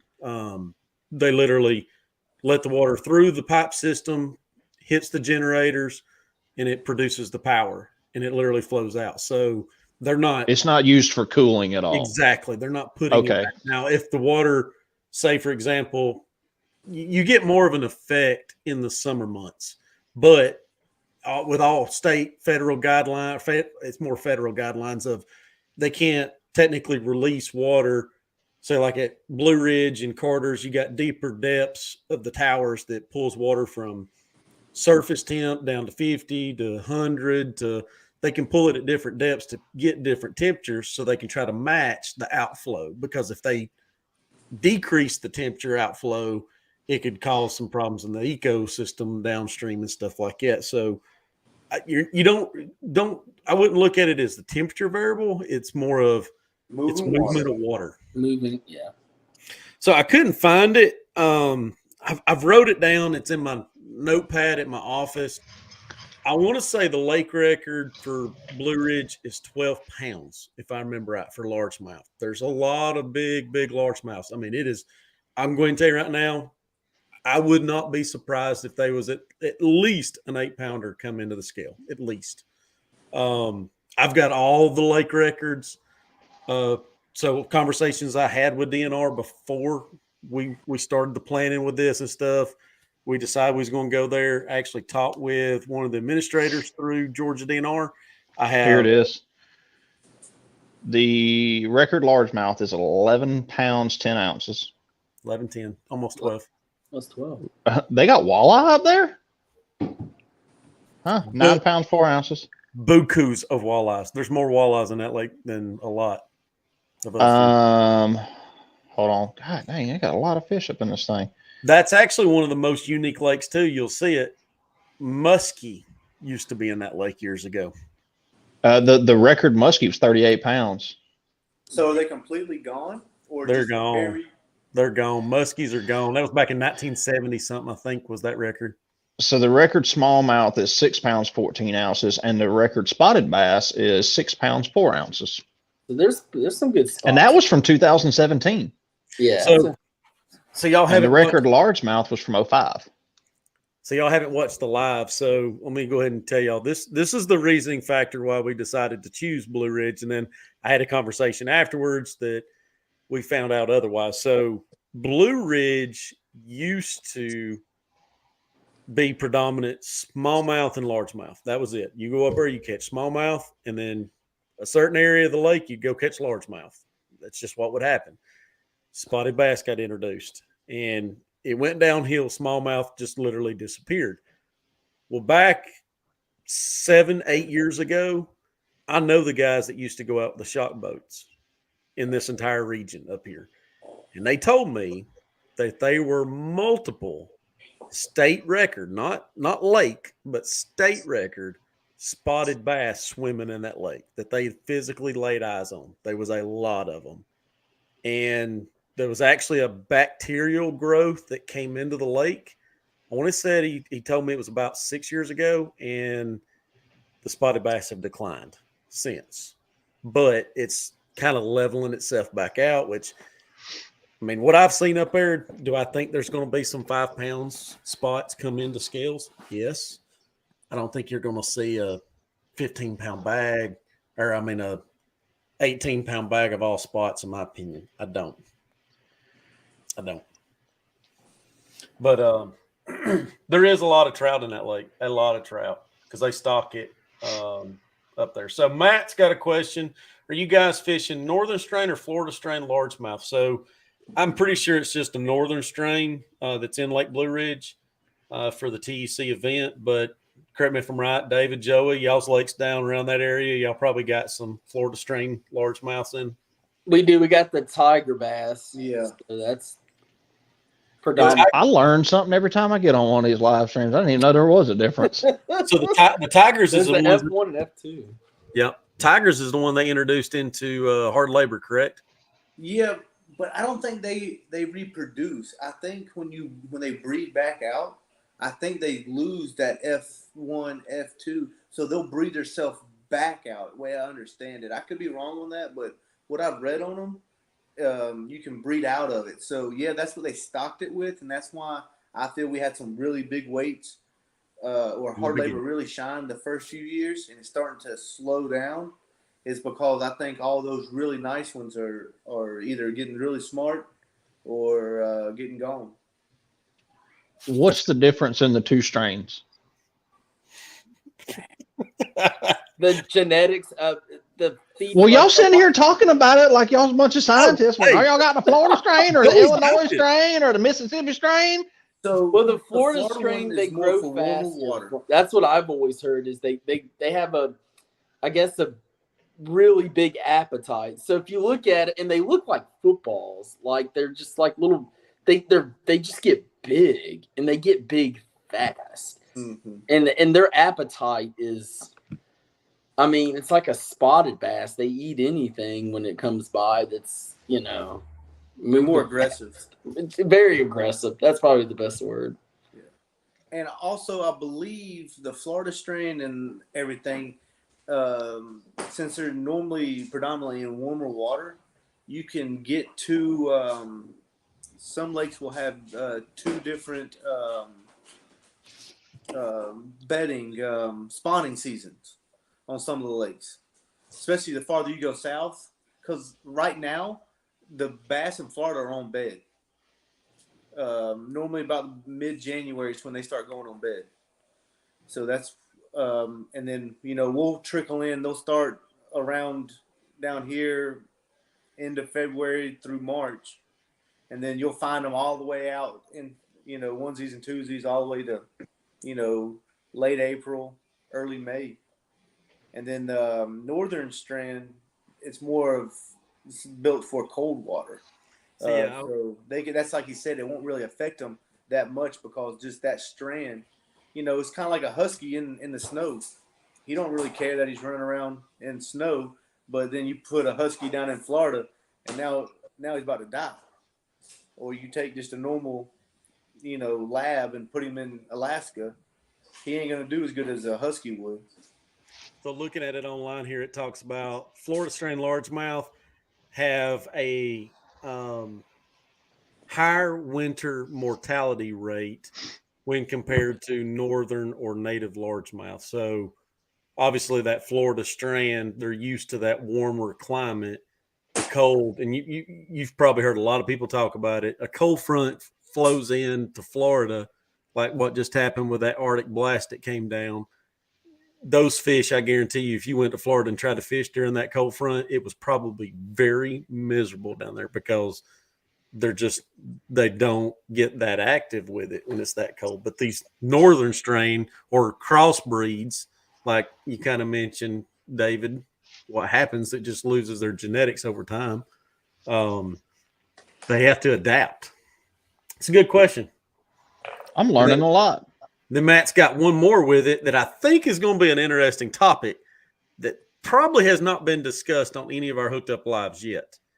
With Blue Ridge, with the TEC event coming, there is trout in that lake. So if any of y'all two anglers thought about throwing big swim baits or even glide baits for this tournament coming up, or just in general, or just don't want to say nothing. Plead the fifth. Yeah, I thought about it. It's definitely crossed my mind. So, I'm bringing a few rods, so I wouldn't be surprised if I have one tied on. Yeah, I mean it's one of those tournaments to where fish can be up on the bank or fish could be 75 foot deep. It's gonna be the luck of the draw wherever you go. Yep, that's a dedicated angler. When you get into swim bait fishing and glide bait fishing, correct me if I'm right, guys, just take away from the tournament itself. But no matter y'all those type anglers where you commit, have you ever committed to that? Like seeing them people throwing them and stuff. Have y'all committed and just said, I'm going to learn this and do it? I have. I've picked up I've gone to Lake Horton on multiple occasions, and that's all I have. I don't bring anything else, and that's all I do. And you have to physically, it's like David will tell you, it's like drop shotting. When you go finesse tactics, it's sticking to that one finesse and figuring it out, practice. I just can't do it. I'll be honest with you. I cannot sit there on that just because I know what I'm fishing for is only a hand. If you go out there and catch two good fish on the glide bait or a big swim bait, that's a successful trip. Now you're probably going to have 2 5-6 pounders plus, but at the end of the day, I think I'd rather catch a bunch of 3 pounders. And then during a tournament, it's just so hard to commit to catching that one big bite on that big bait. So Why are those things so big?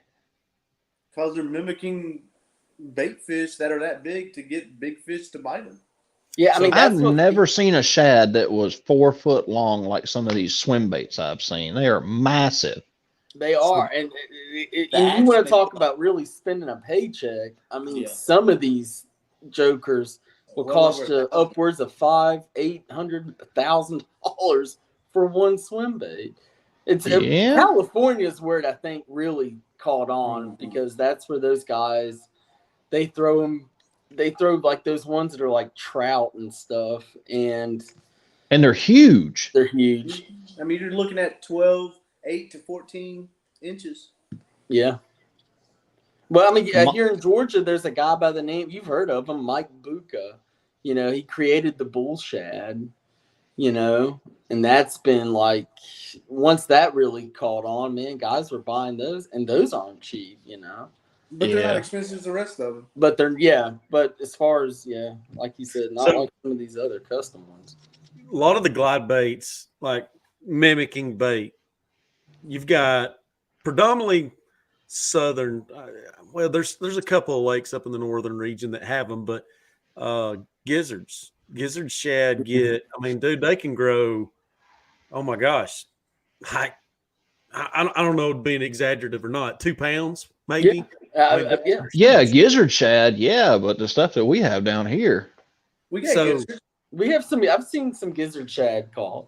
Yeah. biggins. Yeah. So I mean, that's where those glide bait techniques come in, and I mean, you can search the web and see them throwing those glide baits. It's phenomenal. I even I don't want to leak where or what or anything like that, but I went yesterday, and I stuck and committed at least 2 hours throwing a trout swim bait about that long and forward facing sonar and watching. I couldn't tell you how many, I can't count on my hands and toes how many giant fish I seen literally come up, just tailing it the whole way and come all the way to the boat and never would open their mouth. I'm talking a bunch of times. So it's a commitment. Too much. You're saying too much. But it's a commitment. You have to commit to doing swim baits, and it's tough. It really, really is tough to sticking with it. So it's a good question there. I think that could be a good factor to play. Another one good up there with the same profile would be perch. Yeah, perch color, because that thing's full of yellow perch. And probably more so perch than trout. I know that there's a guide up there. He goes, you see pictures on it on social media, catching trout, walleye, perch. I don't know if y'all have heard this or not, but they stock upriver for trout on that river and below the dam.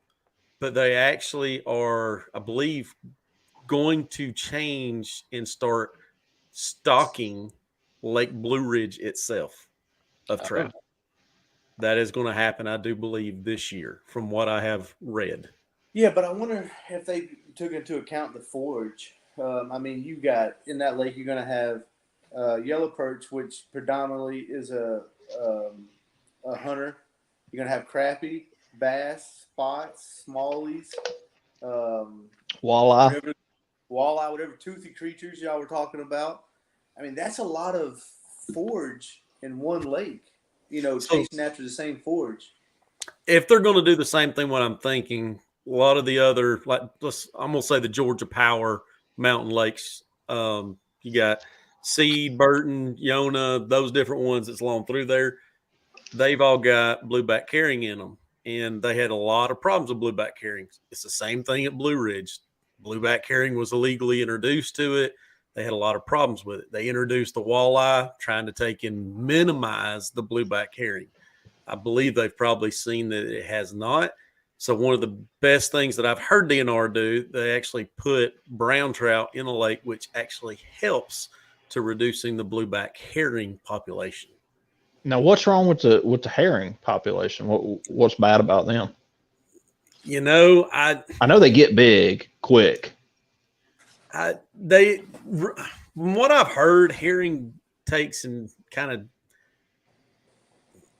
I don't know. I don't want to say it's rumor or whatever, but from what I've heard from everybody is they're nest raiders. They come in, when fish are spawning, and they'll come in and eat the eggs or the fry of the other fish, and then it just, tears the lake's ecosystem up. And Oh, I didn't know that. that's what I've heard, but I don't know. But so does brim. Did what? Brim will do the same thing if they can get in there.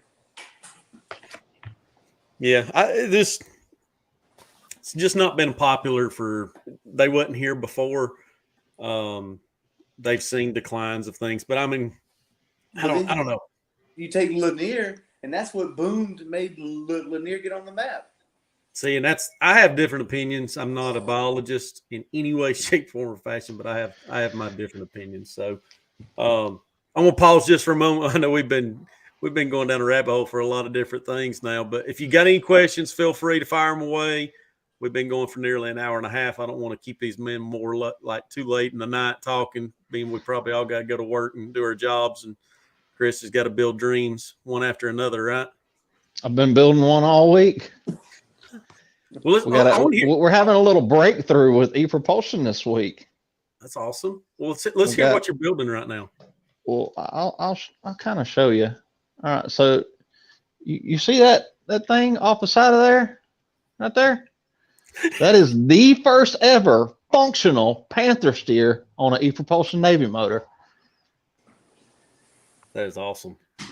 This guy spent 2 weeks trying to figure out how to make it work. And that's a T4 system, right? Yes, it is.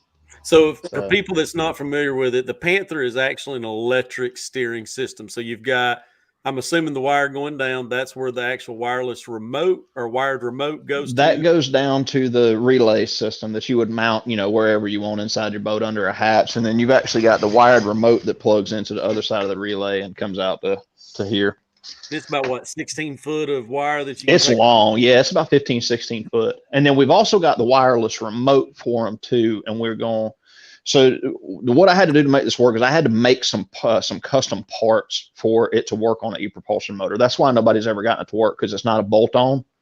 So I figured out what custom parts we need to make, and I've started manufacturing them this week. So I'm hoping next week we'll have it ready to go as a kit to sell, to where if you got a Navy 3 or Navy 6 Evo, we can just sell you the kit and it'll be 100% bolt-on. We've already done all the hard part for you.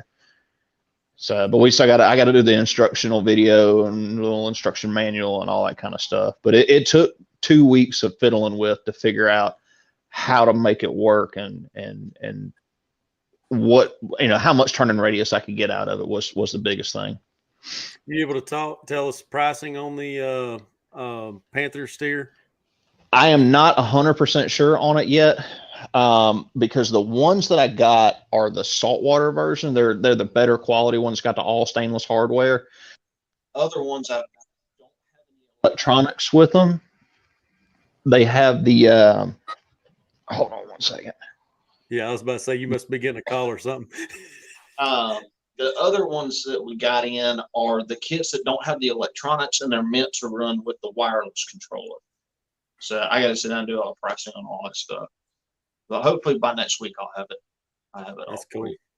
Where's your shop located? He was asking where your shop's located.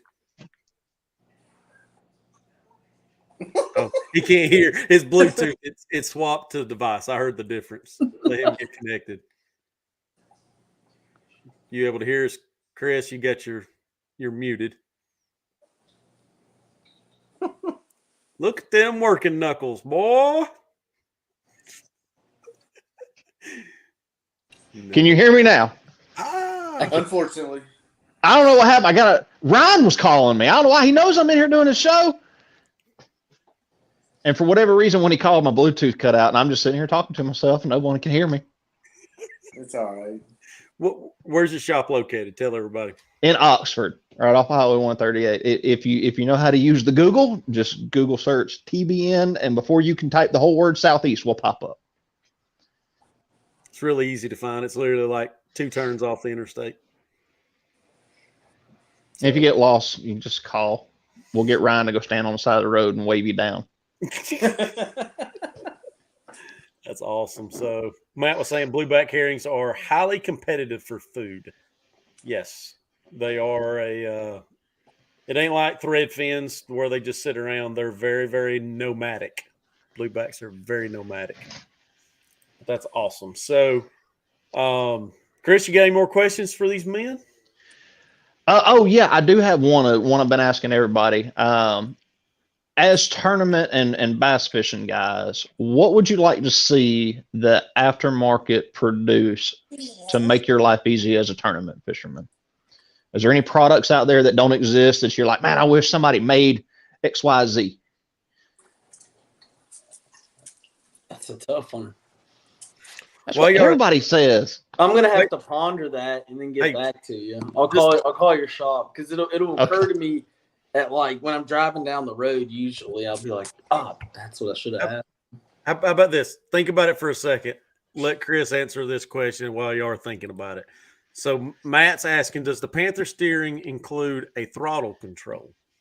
No, it does not. The Navy Evos, you get to choose which throttle control you want with it. So when you buy the motor, you're just buying the motor, and then you pick whichever throttle system you want. You can get either a tiller, you can get what they call a topside throttle control, which looks a lot like the ones you would see on a center console boat. And then they have side mount, which is very similar to what you would see in like a bass boat that's mounted on the side. So you got 3 different options for throttle controls. Panther is just for steering only. Yes, just steering only. Yep. And they're very, very smooth, very quiet. I've got one on my boat. It's very, very quiet. Everybody seems to love them, just nobody's been able to figure out how to make them run on e-propulsion. When we actually got them into the store and were starting to sell them on the website for other motors, and I actually called e-propulsion and said, hey, have y'all ever done one of these before? I want to try to figure it out. And they were like, good luck. See you later. Let us know how it goes. So you were the research and development team. I did. Well, I kind of took it as a personal challenge after they laughed at me. You already got the patent out on it, right? Yeah. Well, at one point, they had a demo electric steer. E-Propulsion did, but it never made it. I don't know if they just kept running into problems, but it never. From what they told me, because I did ask for their advice on it, and they said that they ended up settling on recommending the C-Sense version of the electric steer, but they had over time, they had a lot of customer complaints about it with the e-propulsion motor. It wasn't that it was a bad steering system. It just didn't work good with the e-propulsion. And a lot of people that run like the Elcos and some of the other brands out there, they absolutely love the Panther steer. And I very rarely hear anything going wrong with them. So that's why we brought them in. And then when I found out because I didn't know that they didn't work with e-propulsion. And then we found out that it, 100% for sure would not work unless we modified it. And I was like, okay, well, I need to figure out how to make this bolt on, because not everybody's going to want to, bust out a drill and a Sawzall on a brand new electric outboard and a brand new electric steering system. So I was like, we got to figure out how to make it bolt on so that anybody can buy it. And that was the challenging part. That is awesome. So have y'all thought about anything interesting stuff, concepts for Chris's question? Yeah, I would. I do have something. I want a foldable rod storage. So I wanted to be able to flip it out on the side of the boat so it's out of the way. But at any time, flip it back inside the boat, like if I'm trying to net a fish or something along those lines. So basically, it'll just flip out and they'll be off the boat. You see them, I know like the guys that run like the 16-foot crappie poles, they'll run something off their boat all the way up the side, but it's fixed. So, but I want to. They run the ones that are like in a T-track almost, and then it's got like a bunch of little rod holders on the side. Yeah. Okay. And then, but I wanted somehow to fold it back in the boat. So, like, say you're getting up in a tight area, you're around docks, you're around trees or stumps, or you don't want them over the edge. When you're out in open water, you can just have them out in, So basically something to hold them up off the deck so you can walk around, but then when you get into a tight space, you can fold them back down and they would sit back down on top of the deck. I would like them to go completely on the other side of the gunnel. Okay. So come in the boat and then out the boat. When you're saying in the boat, you mean in a compartment sealed or just on the deck? No, it'd be too long. Yeah, just flip them inside of your gunnel. Then you can flip them outside the gunnel. Okay. That's a simple do. Okay. Chris, you can get that done next week, right? Well, it's funny he brought that up. I'm actually one of the other things that I've been working on the last couple of weeks is we're trying to find some better solutions for rod storage inside of rod lockers. I've never been impressed with rod tubes, and they're also a pain in the butt to install, and they get really, really expensive because of how much work goes into them. It's cheap PVC used to be cheap, or it's expensive now, but the parts are cheap, but the actual labor that goes into it is a lot. So I put a lot of thought and effort into coming up with some new products that would make organizing your rod locker a little bit more easy. I've got an aluminum version that I'm waiting on the CNC guys to finish cutting so I can weld them up. And then I just started making a plastic version that's going to be a little bit more economical. But I can't wait to get those out and actually test them on some bigger rod lockers and see how they work. But Chris, that's something that's been in my head for a while. I hate rod lockers where everybody's got stuff piled in there.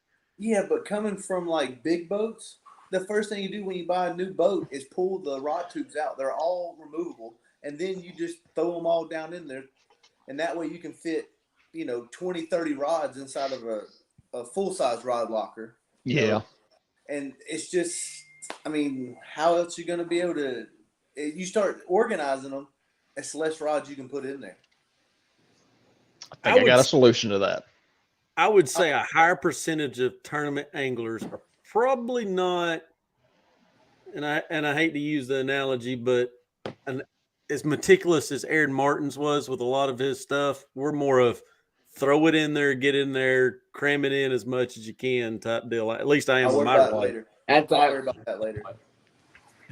If you could develop something for, I know this sounds crazy, but the net, like, we always have the net, like, it's in the boat, but it's always scattered all over the place. And you never know. You get, you want a prime example? So, fished the tournament, Hard Labor Creek. I had a good one on the line, right? Well, my partner went to grab the net. He ended up hooking one of his lures with the net. And that's happened on more than one occasion of like where you place the net on the boat. If you could have some kind of solution to where it would just, the kinetics would flow better to where, because would something like a vertical net holder that you could mount anywhere, or does it got to be flat? It has to be flat, because knowing me, I'm going to be casting. I'm still going to hit it. There needs to be something to where it's, one, easy access to grab it, and two, that you don't I don't know, take on the rest of your tackle with it when you go to try to net a fish.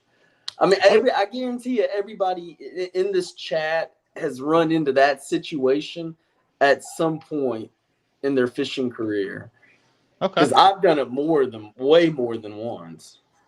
David probably don't have this problem because he's got probably the largest lid in Georgia compartment. But like, for example, in my boat, I don't have a giant net. Mine's one of the smaller rubber.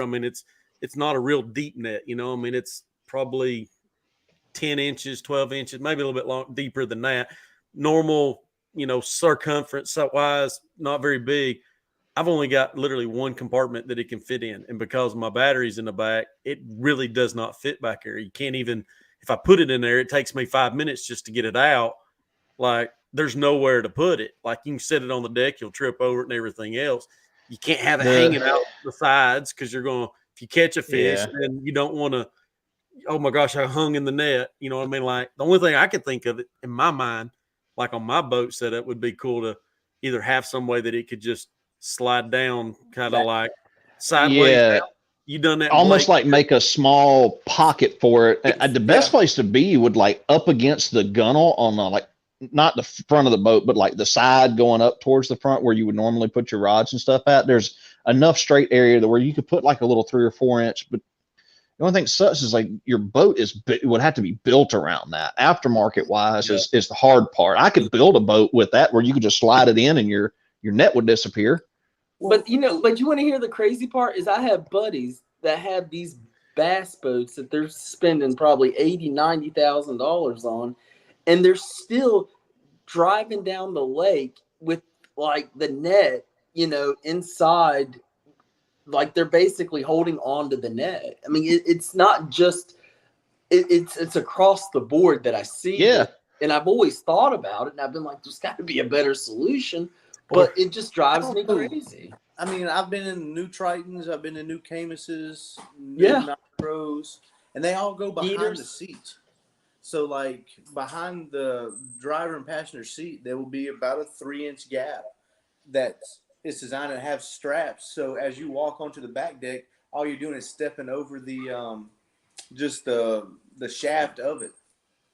The only simple solution I could think of would be, and I say if it's wrong, most of the guys that's running like electric outboards, the only space, if you don't want to go interior of a boat, say if you're wanting it to extend beyond a boat somewhat, only place I could think would be putting it at the transom, somewhere next to the motor, make the net part to where it's hanging out, maybe a portion of it coming in, just like a little bracket mount or something, let it overhang. If there's any place that you want it to extrude exterior that won't be in the way as much, might be something like that. But then it's real far away from the front guy. It is. So then you got to run back to the back guy to help him net a fish. You got to go past him to get it. I mean, there's really no good spot for a net. Just outlaw nets. Everybody got a boat flip. I love it. I love that rule. Maybe I was just thinking about it wrong. Maybe we need to redesign the net. That was my next. It needs like a pocket holster, and you pull it out and pull the trigger, and it goes and it pops out real quick. Blow up net. But hey, no joke. How many times do you see boats going down the lake? A lot of the guys do this. They'll have the net where on top of the seat, dangling down, driving down the road all the time. But you'll never lose it that way. No. You lay it in the bottom of the boat, it'll take flight. All right, so here's a comment Matt said. Maybe a spring-loaded net where the net rolls up into the handle and collapses down. Same concept what you just said, Chris. Yeah, you redesign the net. Redesign the net. Just one big tube, and then you hit the button, and it just shoots out like a net gun. Bottom of the boat. I mean, it depends on your boat layout for the bottom of the boat. I mean, depends on your net. Well, Merrick, your boat, how long is your cockpit in your boat?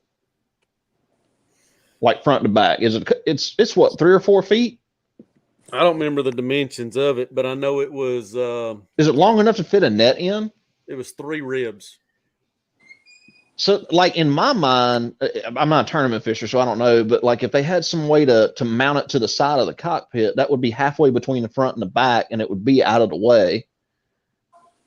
But you'd lose that cockpit wall. You wouldn't be able to use it for anything. It is, but the crazy part is like when you're, especially when one of you guys has got a big fish on the line and you instantly go to grab that net. It doesn't matter who's grabbing it. It just seems like stuff just always seems to happen. It gets tangled. It just something always, and then you're just like standing there like, well, okay, well, Here all right, we go. I guess today's not my day, but you're just like grabbing stuff. I mean, I've almost lost rods from doing it. I mean, it's. I'm gonna have to do some more thinking on this. This is not one I was prepared for. I know I'm weird, man. I'm pretty eclectic as it is, but I'm like, this is just driving me crazy. I'm like, I hate to say this. I feel like we're trying to reinvent the wheel, but that's kind of. It sounds like that's what needs to happen because you need a net that's big enough to put your fish in, and there's really nowhere to put it in a smaller tournament rig.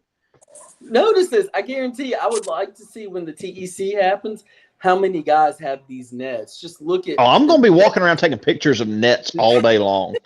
So we're going to have everybody stand up there at the road. It's going to be checking the live wells, and they're going to be like, "Where's your net at?" Safety net inspection. Everybody line up at the boat ramp. You're gonna remember this conversation. You're gonna be like, man. Well, this is how we come up with ideas is by asking people and talking to people. That's how I came up with the idea for the trying to do something different with rod instead of rod tubes and finding some other way to store rods in the rod locker. I know not everybody's going to like it, but there's people out there that want it. But I would have never known that if nobody would have told me. That's why I have to ask.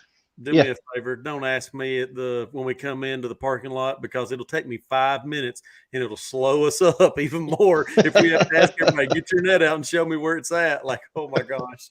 Are you I'm serious? just gonna be walking around snooping. I love it. That was awesome. Awesome concepts. But David, your suggestion, dude, that's probably one of the most interesting things I've thought, like eliminate the nets. I don't agree with it at all, because I'm a finesse fisherman. So trying to boat flip a fish with 8 pound or 6 pound test isn't very fun. So yeah, I said it, but I don't like it. But it would be a cool concept, though, to just take that factor away. You're going to have to lay hands on every one of them. I mean, that's what bass does. I like that. Never really thunk that before, so love it. Autumn. Well, let me tell you. Let's not have a winter lake in a mountain lake in the middle of the winter. Maybe that'll get us off of that next year. It was going to be early spring. It was. Hey, I'm just a southern boy, and I don't like the cold. So Ron's right. Like a snowman. Yeah. Ron's right on this. They do have, or used to have, I remember seeing it, the collapsible nets. You can store in like a sleeve, like an umbrella. I do remember seeing it. I saw those. They look kind of gimmicky, though. Yeah, but I hate to say this, I ran into more problems with those than I did with the big hoop nets. And I know that sounds crazy, but that, to me, it wasn't efficient. It's probably the best way I can, for me. You probably look at 90% of the guys that's tournament fishing in the state of Georgia coming to the TC, they're probably going to have the silver pole with the little spring on it clip that you pop out, and it's the cheapest and simplest, easiest one out there to buy. Mm-hmm. That's just what they're going to go with. Man, never knew. Good ideas, boys. I'm sorry, I didn't mean to go on the whole net subject, but no, it's a great idea. Something I never thought of. You got anything else, Chris? Any good topics there to run down? No, that's why I like to ask everybody that question, is what would they like to see? Because I never know. Like when we started our boat shop, one of the things that Nate told us was like there's a severe need for somebody to make custom electrical panels.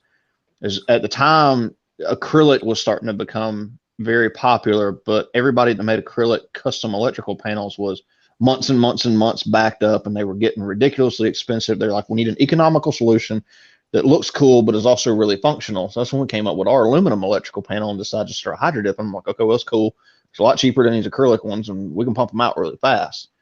So that's how I get ideas, is from talking to guys, because I don't fish very often. I don't know none of this stuff. Chris, you still hydro dipping? Somewhat.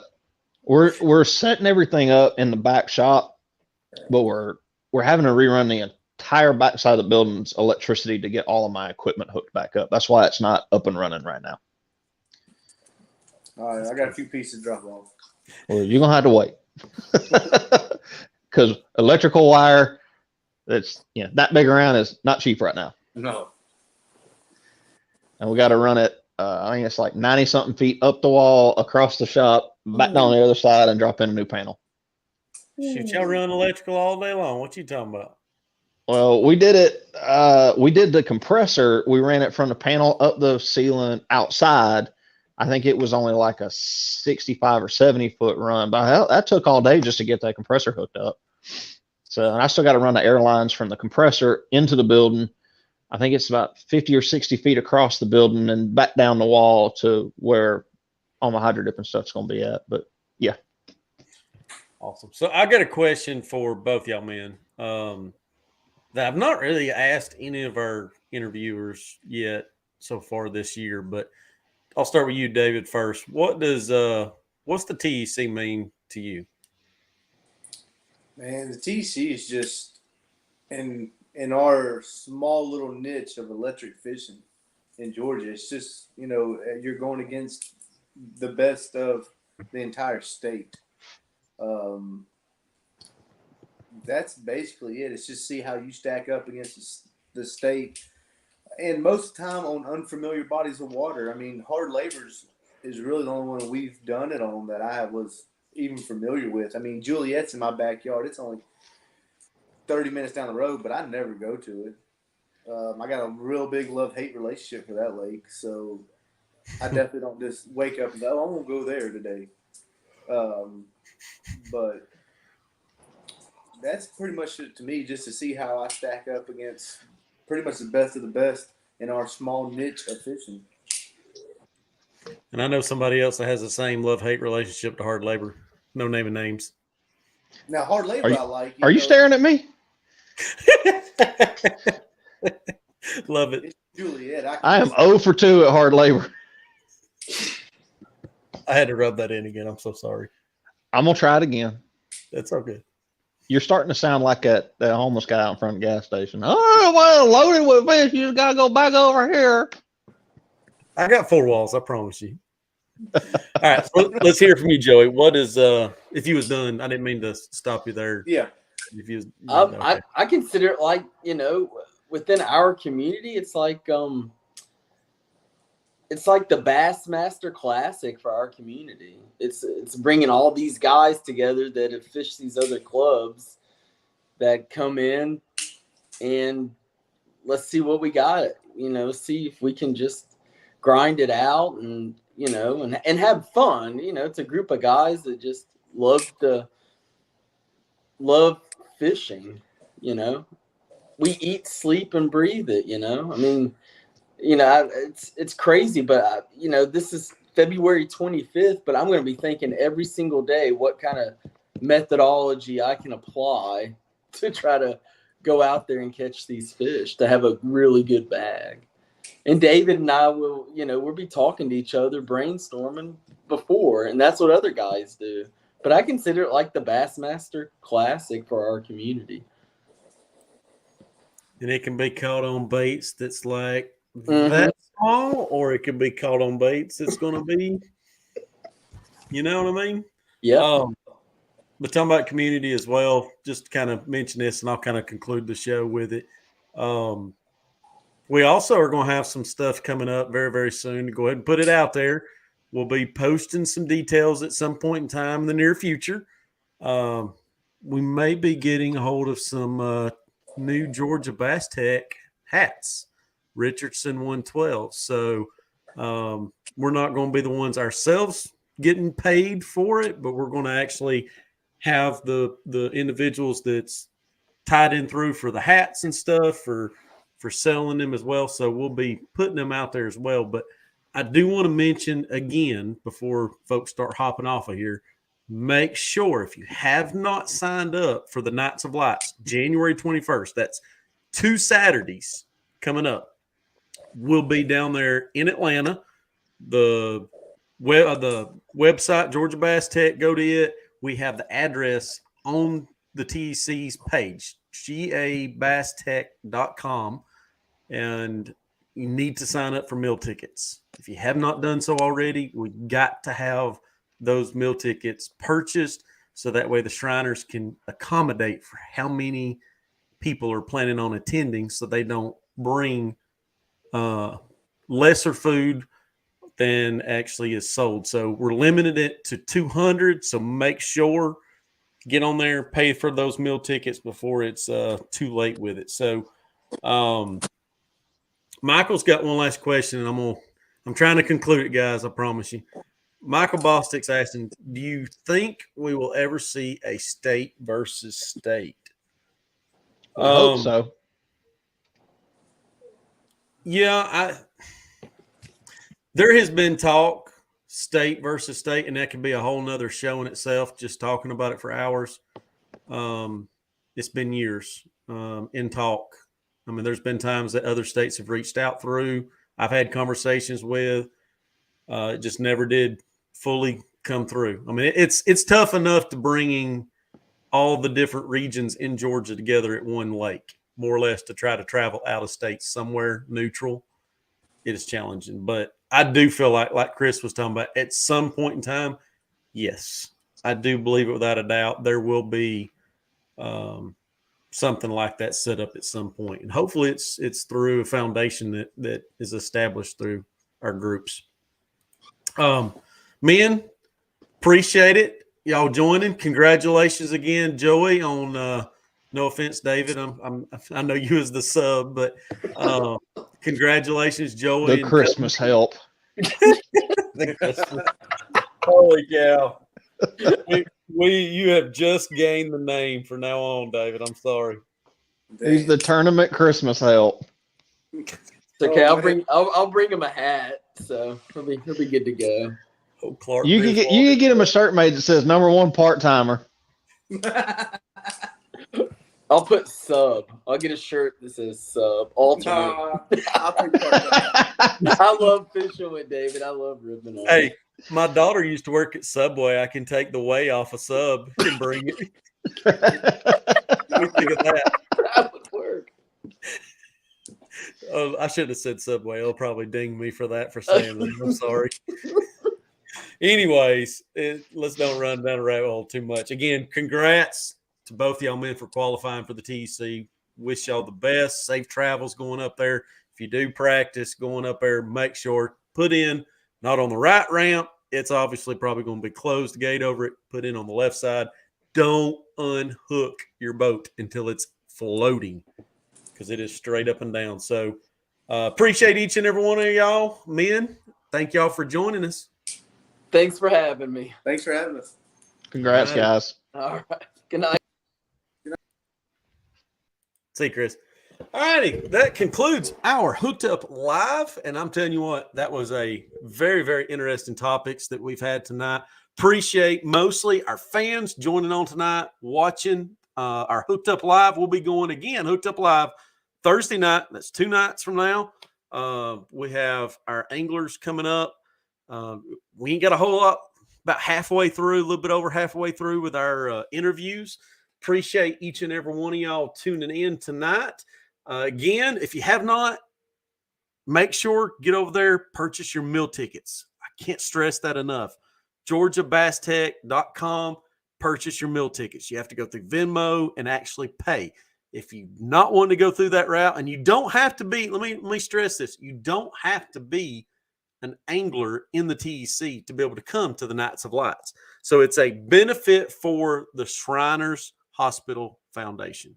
So 100% of our proceeds that we receive is going to the Shriners. The TEC is not going to be collecting funds for our use at all. 100% of it is going to that organization. So really, really good folks for helping out some really needy, needful situations of families that stand in need. So appreciate each and every one of our sponsors for Hooked Up Live, Line Taming Serum, Just Catch Bass, Star Lures, Dugout, Bait and Tackle, Tiny Boat Nation, G2 Gemini Jerseys, PFD Fishing.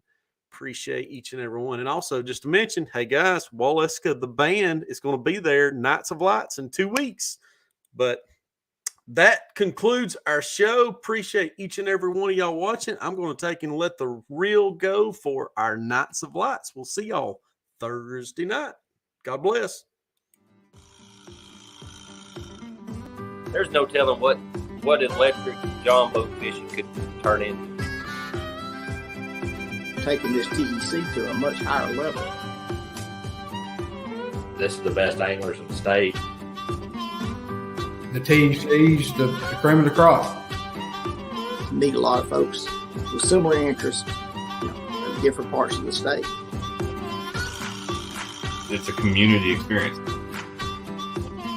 We enjoyed every second of it. It's a super big deal for us, something we won't forget for a very long time. Something we absolutely will never forget. Yeah, I'm still over the moon. It's amazing. Let's get up there. Come on. Unbelievable. Community to John boat fishing that it's become, especially here in Georgia, it's an amazing thing to see. We enjoyed every second of it.